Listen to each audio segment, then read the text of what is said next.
Đâu, con dậu à? Nhưng mà thế đánh nhau gì? Không em nó bảo đánh nhau hay không anh? Nhưng mà thế đánh nhau gì? Địt mẹ ngầu đấy. Buồn cười kìa. Địt mẹ mày nhá. Riêng nhá, địt mẹ mày nhá. Về hỏi cả nàng cũng hương nhá. Mày tin không? Mày ngồi đi đấy. Mày cho còn nói. Ngồi đi mày. Thôi em ngồi vào. Địt mẹ mày ngồi đi. Thôi em ngồi vào anh. Mày ngồi đi mày. Thôi em ngồi vào. Buồn cười. Địt mẹ mày là tao cho bọn chế tượng đây rồi. Địt mẹ mày cái mặt này. Thôi chị về đi chị ơi. Ngồi im đấy.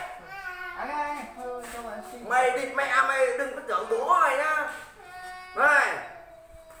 Nhá, địt mẹ mày nhá, trẻ máu thế này nhá, địt mẹ mày tên nó móc bắt không? Đốc bảo nào? Bảo hỏi lại không? Riêng một này mày địt mẹ mày nhá. Hôm nay mày không nhá, địt mẹ tao nói mày trước nha, hôm nay mày không quỳ trước mặt tao là sao? Nhồi mẹ mày tao để cho mày địt mẹ mày đó.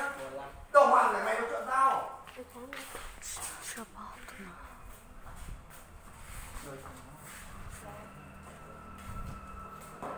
Liệu tao lòn chán lòn.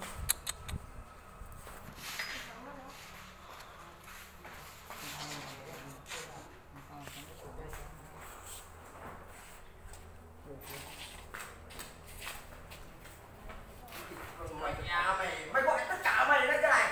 Thôi em có gọi đâu anh. Tao cho mày gọi, tao đợi, cho mày gọi lên.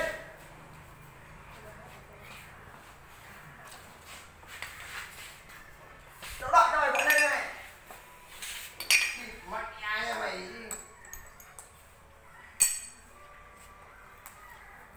Ê! Con này! Con này! Mày xuống mày gọi đây là mày gọi chú đến đây là đồ. Thì mẹ hôm nay cho này cặp chết mẹ này. Tao chết đây vẫn yên tâm. Yên yên. Đây tao để tụi kiến chọn luôn. Đi. Em ơi. Đây. Anh đánh thằng này này. Mày biết thằng này không? Nó là thằng đúng hương mày này. Quay chết mẹ đi nha. Băng nó ra là băng không nha. Mày đang đâu? Đánh băng nó anh vứt ra ngoài đường nhá. Nó ở địt mẹ nó ở Đông Hương nhà mày này. Nó ở quân này Tỳ Đồn gì đấy hay là quân là Tỳ Chết Cụ ấy. Băng địt mẹ đây này, tao đánh cho địt mẹ té cả máu mặt đây. Nhìn chưa? Nó ăn thích đánh nhau.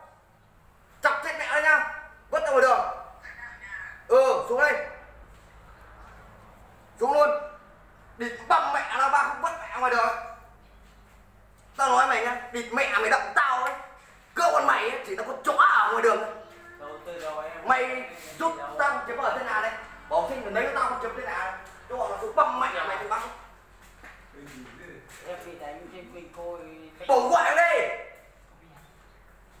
Bố anh thằng đánh đấy. Anh đánh với em. Địt mẹ cho mày đi. Tao nói bọn mày này. Tao nhá, địt mẹ mày đã từ thằng Tân thuê thằng Mướn tao về nhá. Anh ơi, xin con thấy anh xin rồi. Em cũng đang ngồi đây nữa. Bỏ anh ra tiền đánh mày đấy. Ôi đừng ngon chứ. Địt mẹ mày chứ mày đừng bao giờ mày, tao nói mày nhá, địt mẹ mày đừng bao giờ thái độ với bố mày ở cái đất này nhá. Gọi anh đây. Địt mẹ cho mày đi.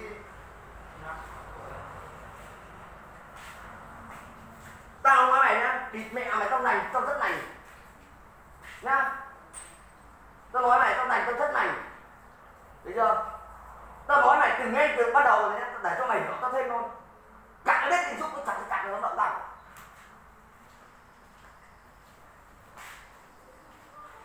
Mày tưởng địt mẹ mày chứ bọn mày tuổi con cặc thì.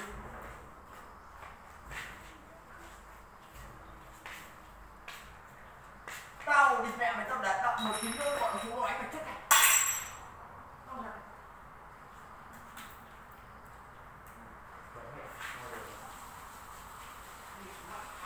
Bố mày nói chuyện với mày đồng bạn